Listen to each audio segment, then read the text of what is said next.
আসসালামু আলাইকুম সকলোকে। আজি আপোনালোকৰ মাজলৈ আৰু এটা টপিক লৈ আহিছোঁ, সেইটো হৈছে আহাৰ খোৱাৰ সুন্নত। আমি সকলোৱে জানো যে আমি জীয়াই থাকিবলৈ আহাৰ খাওঁ, খানা খাওঁ, হয়নে? কিন্তু আমি যদি খানা খোৱা বাদ দিওঁ তেনেহ'লে আমি লাহে লাহে দুৰ্বল হৈ যাম, নহয়নে? কিন্তু আমি কিতাপতো পাইছোঁ, এনেও আমি কৈ থাকোঁ যে আমি জীয়াই থাকিবলৈ খানা খাওঁ, কিন্তু সেই কথাটো আমি সৰলভাৱে লৈছোঁ। কিন্তু ইয়াৰ পিছতো যে আল্লাহৰ হাত আছে, যে আল্লাই যে আমাক এইবিলাক বস্তু নিয়ামত দিছে, সেই বস্তুটো আমি ইমান গুৰুত্ব নিদিওঁ। জানিব লাগে জানি থৈ দিছোঁ, কিন্তু সেই বস্তুটো আমি কেতিয়াও গুৰুত্ব দি নাভাবোঁ যে এই বস্তুটো কিয় হ'ল, কিয় আমি খানা খাব লাগে, কোনে আমাক খাবৰ কাৰণে দিছে, আমি কিয় দুনিয়াখনত আহিলোঁ। এনেকুৱা বহুত প্ৰশ্ন আমাৰ মনত উঠিব লাগে বা উঠে, যদিও আমি সেইখিনি বস্তু ইমান গুৰুত্ব নিদিওঁ, নহয়নে? সেইকাৰণে খানা খাওঁতেও আমি সৰু সৰু বস্তুবিলাকৰ পিছতে বহুত ডাঙৰ নিয়ামত থাকে। গতিকে খানা খোৱাৰ টাইমত, খানা খাওঁতে আমি সেই বস্তুটোক আমি সন্মান কৰিব লাগে। আমি বহুতেই সেই বস্তুটোক অৱহেলা কৰোঁ, আওকাণ কৰোঁ। আজিকালি বহুতেই কি কৰে, আমাক আল্লাই যে খোজে পতিয়ে দোৱা দৰুদ পঢ়িব দিছে, কিন্তু আমি আজিকালি সকলো বস্তু হেৰাই পেলাইছোঁ লাহে লাহে। এতিয়া মোবাইলৰ যুগ, আমি খানা খাওঁতেও মোবাইল চাই পেলাই খাওঁ। সৰু বাচ্ছা এটাকো মোবাইল দেখাই দেখাই আমি খুৱাওঁ। এইটো আমাৰ দিনে দিনে যিটো কি আল্লাহৰ ৰাস্তাৰ পৰা আমি ছাইড হৈ গৈ আছোঁ। খানাকো যে আমি সন্মান কৰিব লাগে, এইটো এটা বহুত ডাঙৰ, খানা খোৱাৰ এটা যিটো নিয়ামত আল্লাই আমাক দিছে, এইটো বহুত ডাঙৰ গুৰুত্বপূৰ্ণ, তাক আমি সন্মান কৰিব লাগে। সেয়ে মই আজি আপোনালোকৰ মাজত সেই বস্তুটো দাঙি ধৰিব খুজিছোঁ যে খানা আমি খাওঁতে কি কি আদবৰ সৈতে, কি কি দুৱাৰ সৈতে আমি খাব লাগে। তেনেহ'লে ভিডিঅ'ত ক'ব গ'লেতো বহুতেই কথা, কিন্তু অকণমান আপোনালোকক জনাই মই মোৰ ভিডিঅ'টো আৰম্ভ কৰিছোঁ। আহাৰ খোৱাৰ সুন্নত, বহুতকেইটা সুন্নত আছে, পঢ়াই দিছোঁ। নম্বৰ 1, দস্তৰখানাত খানা খোৱা। দস্তৰখানা হৈছে এটা পাৰ্টিকুলাৰ এটা যিকোনো বস্তুৱে, হয়তো গামোচাও হ'ব পাৰে বা কাপোৰ এখন, সেইটো বস্তু যাতে আমি বেলেগ কামত ইউজ নকৰোঁ। এতিয়া কিছুমানৰ পইচা পাতি আছে, তেওঁলোকে অলপমান ভাল কোৱালিটিৰ কিনিব। যিসকলৰ পইচা পাতি নাই, গৰীব মানুহ, টকা পইচাৰ অভাৱ, তেওঁলোকে যিকোনো এখন চিম্পুল কাপোৰ ল'লে, যিহেতু আমাৰ ইবাদতটো গৰীব ধনী বুলি কথা নাই, সকলোৰে ওপৰত সমান, সেই হিচাপে তেওঁলোকৰ ওপৰতো কি আল্লাহ তালাই, তুমি যদি এইটো বস্তু নোৱাৰা তুমি এনেকৈ খাব পাৰিবা, তুমি যদি এইটো কিনিব নোৱাৰা তুমি এনেকৈ খালেও মই মানি ল'ম। মুঠতে আমি সেই বস্তুটো আমোলটো আমি সকলোৱে কৰিব লাগিব, গৰীব ধনী যিসকল গোটেই। তো যিসকলৰ পইচা পাতিছে তেওঁলোকেতো ডাঙৰ ধুনীয়া চাই কিনিবই দস্তৰখানা হিচাপত, আৰু যিসকলে গৰীব, মই তেওঁলোকক কৈছোঁ, তেওঁলোকে সাধাৰণ কাপোৰ এখনো ল'ব। সেই কাপোৰখন যাতে আপোনালোকে বেলেগ কামত ইউজ নকৰে। কাপোৰখন যিয়ে হওক, বা আপোনাৰ উৰণিখনে আপুনি ছিঙি পেলাই এটা ভাগ কৰি ল'লে, বা এটা চাইজ কৰি জোখৰ কৰি ল'লে, যাতে আপোনাৰ কাঁহীখন, বাচনখন যাতে তাতে ধুনীয়াকৈ ধৰে, আৰু চাৰিওফালে অকণমান জাগাটোও থাকে। এনেকুৱা একদম সৰু হ'লেও দস্তৰখানা হিচাপত সেইটো বস্তু ধৰা নাযায়। ডাঙৰ হ'লে তেতিয়া আপোনাৰ কি হ'ব, সেই বস্তুটো আপুনি ফিক্স কৰি ল'ব যে এইটো মোৰ দস্তৰখানা, তেতিয়া সেই বস্তুটোৱেই দস্তৰখানা হৈ যায়। যিকোনো কাপোৰ আপুনি যেতিয়া এটা ফিক্স কৰি ল'ব দস্তৰখানা হিচাপত, সেইটোৱেই দস্তৰখানা। তো আমি দস্তৰখানাত খাব লাগে।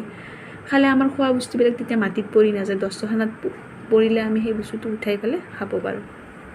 সেইটো হৈছে দস্তৰখানাত খানা খোৱা।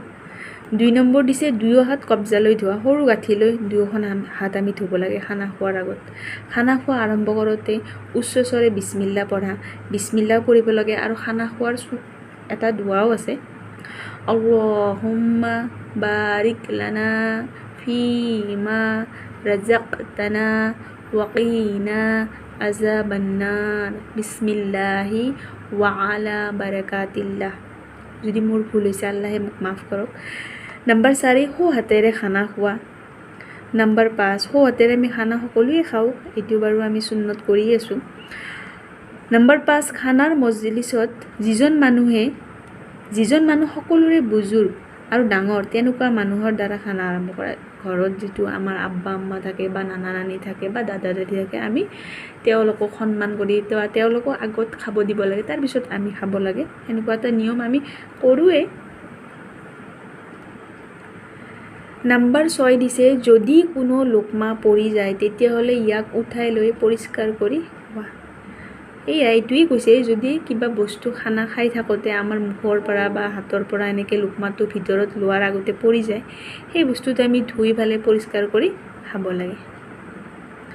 নম্বৰ 7, গাত গা লগাই নোখোৱা। তাৰমানে এইটো কৈছে আমি কোনো এটা বস্তুত তাৰমানে এনেকৈ আউজি বা এনেকৈ আমি যেনেকুৱা আমি কিবা এটা বস্তু তেনেকৈ ৰেষ্ট লোৱাকৈ অলপমান হালি ফালে যে যাওঁ, সেইটো বস্তু বুজাইছে যে আমি এনেকৈ মানে কিবা যিকোনো বস্তুৰ ওপৰত মানে এনেকৈ হেঁচা দি পেলাই আমি খাব নালাগে। নম্বৰ 8 দিছে, খানাত কোনো দুখ বাহিৰ নকৰা। এইটো বহুত ইম্পৰ্টেণ্ট হয়। খানাত এনেকুৱা বহুত মানুহো আছে খানাত বহুত ভুল ধৰে, সেনেকুৱা কৰিব নালাগে। যি বনাইছে যেনেকৈ বনাইছে বহুত কষ্টত বনাইছে, গতিকে তেওঁৰ ওপৰত শুক্ৰিয়া কৰিব লাগে। নম্বৰ 9 দিছে, জোতা খুলি খানা খোৱা। জোতা খুলি পেলাই আমি খানা খাব লাগে। এনেই বিয়া বাৰুত গ'লে তেতিয়া মানে কিছুমান বস্তু উপায় নাই, তেতিয়াতো খাবই লাগিব। এনেই আমি খানা খোৱাটো আমি ঘৰত খাওঁতে বা ক'ৰবাত গ'লে আমি খানা খুলিয়ে খাওঁ, এইটো বাৰু সুন্নত আমি কৰোঁৱেই। নম্বৰ 10 দিছে, খানা খোৱা সময়ত উভয় আঁঠু পাৰি বহা অথবা উভয় আঁঠু থিয়কৈ বহা অথবা এক ভৰি মাটিত পাৰি অন্য ভৰি থিয় কৰি বহি খানা খোৱা আৰু খোৱাৰ সময়ত আগৰ পিনে অলপ হালি বহা। এইটো আপোনালোকে অকণমান ভালদৰে পঢ়িলে বুজি পাব যে কেনেকৈ বহিব দিছে। নম্বৰ 11, খোৱাৰ পিছত বাচন মুচি মুচি খাব লাগে। এইটো বহুত ইম্পৰ্টেণ্ট। আমি কি কৰোঁ, দস্তৰখানাত যিবিলাক ভাত পৰি যায় সেইটোও নাখাওঁ, আকৌ হাতত লাগি থকাখিনিও নাখাওঁ, বাচনত লাগি থকাখিনিও আমি মুচি মুচি নাখাওঁ, এনেকৈ আমি হাতখন ধুই বা উঠি গুচি আহোঁ। এনেকুৱা কৰিব নালাগে। আমি ধুনীয়াকৈ পৰিষ্কাৰ কৰি এটাও ভাত যাতে ৰৈ নাযায় তেনেকৈ আমি পৰিষ্কাৰৰ সৈতে খাব লাগে। এনেকৈ খালে খোৱা মানুহৰ কাৰণে বাচনে দোৱা কৰে। সুবহানাল্লাহ, চাওকচোন, খানা খোৱাৰ বাচনে আমাৰ কাৰণে দোৱা কৰে। গতিকে এইটো বহুত ইম্পৰ্টেণ্ট, আপোনালোকে এইটোৰ ওপৰত আমল কৰিব। নম্বৰ 12 দিছে, খোৱাৰ পিছত এই দোৱা পঢ়া। আলহামদুলিল্লাহিল্লাযী আত'আমানা ওয়া সাকানা ওয়া জাআলানা মিনাল মুছলিমিন। খানা খোৱাৰ আগতো দোৱা দিছে যে আমি খানাটো খাম, তাৰ ওপৰত দোৱা পঢ়া। আকৌ যেতিয়া আমাক আল্লাহ ইমান ধুনীয়াকৈ খোৱালে তাৰ ওপৰত শুক্ৰিয়া কৰি এটা দোৱা পঢ়া। নম্বৰ 14 দিছে, খোৱাৰ পিছত 2 হাত ধোৱা, 2খন হাত ধুব দিছে। নম্বৰ 15, খোৱাৰ পিছত কুলি কৰিব লাগে। যিবিলাক দাঁতত বজি থাকে আমাৰ সেই বস্তুবিলাক কি হয়, ওলাই আহে। সেইটো আমাৰ যাতে ক্ষতি নকৰে, এটা ভাল বস্তু এটা দিছে সুন্নতত যে কি আমি খানা খোৱাৰ পিছত কুলি কৰিব লাগে, যাতে বেয়া বস্তুবিলাক যাতে দাঁতত মানে ভাত বা কিবা কিবি বস্তু যাতে এনেকৈ ৰৈ নাযায়। সেইটো বস্তু আমাক পিছত কি কৰিব পাৰে, এফেক্ট কৰিব পাৰে বা কষ্ট দিব পাৰে, দাঁতত প্ৰব্লেম কৰিব পাৰে, সেইকাৰণে আমি কুলি কৰিব লাগে। নম্বৰ 16 দিছে, যদি আৰম্ভণিতে বিছমিল্লাহ ক'ব পাহৰি যায় তেনেহ'লে মনত পৰা মাত্ৰে এই দোৱা পঢ়িব। চাওকচোন, আৰু এটা বস্তু দিছে যে আমি যাতে বিছমিল্লাহ ক'ব পাহৰি যায়, কেতিয়াবা দৌৰা দৌৰিতে পাহৰি যায়, তেতিয়াও এটা দোৱা দিছে কি, বিছমিল্লাহি আউৱালাহু আখিৰাহু। কিমান ধুনীয়া আমাৰ ইছলাম, হয়নে? যে আমাৰ কি দোৱাটো আমি পাহৰি গ'লোঁ। আৰু এটা আমাক মানে কি কেতিয়াবা এনেকুৱা হয় যে কি খানা খাওঁতে আমি দোৱাটো পাহৰি গ'লোঁ, হঠাৎ মাজত মনত পৰি আজিতো দোৱাটো নামাতিলোঁ, তেতিয়া এইটো আপোনালোকে মাতি দিব, বিছমিল্লাহি আউৱালাহু ওয়া আখিৰাহু। বহুত ধুনীয়া দোৱা। নম্বৰ 17 দিছে, মাংস খোৱা সুন্নত। হুজুৰ সাল্লাল্লাহু আলাইহি ওয়াসাল্লামে দুনিয়া আৰু আখিৰাতত মাংসই প্ৰধান খাদ্য। সুবহানাল্লাহ। নম্বৰ 18 দিছে, খানা খোৱাৰ সময়ত একেবাৰে মনে মনে থকা মকৰুহ, চিন্তাত পৰা কথা, বেমাৰৰ কথা আৰু অশ্লীল কথা কোৱা মকৰুহ হয়। এইটো বহুত ইম্পৰ্টেণ্ট। খানা গোটেইকেইটাই ইম্পৰ্টেণ্ট, কিন্তু কিছুমান বস্তু আমি কি বেছি গুৰুত্ব দিব লাগে। খানা খোৱাৰ সময়ত একেবাৰে মনে মনে, কিন্তু আমি মনে মনে নাথাকোঁ, কিবা কিবি কওঁ।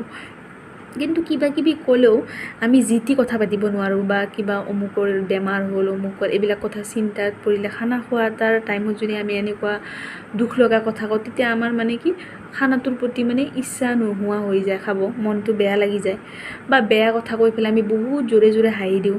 এইবিলাকো বহুত মানে কি আমাক শয়তানে আমাৰ ওচৰত আহি এইবিলাক আমাক ডিষ্টাৰ্ব দিয়ে। সেইকাৰণে আমি এইবিলাক কথা পাতিবই নালাগে।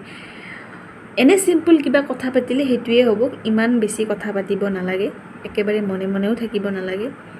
নম্বৰ 19 দিছে একেলগে বহি খোৱা। আমি সকলোৱে একেলগে বহি খাব লাগে, এনেকৈ অকলশৰে খাব নালাগে। কিন্তু কেতিয়াবা অসুবিধাৰ কাৰণে আমি খাবলগীয়া হৈ যায়, কিন্তু আমি চেষ্টা কৰিব লাগে সুন্নতটো জিন্দা কৰিব, যাতে আমি সকলোৱে একেলগে বহি খাওঁ, এটা ভালো লাগে।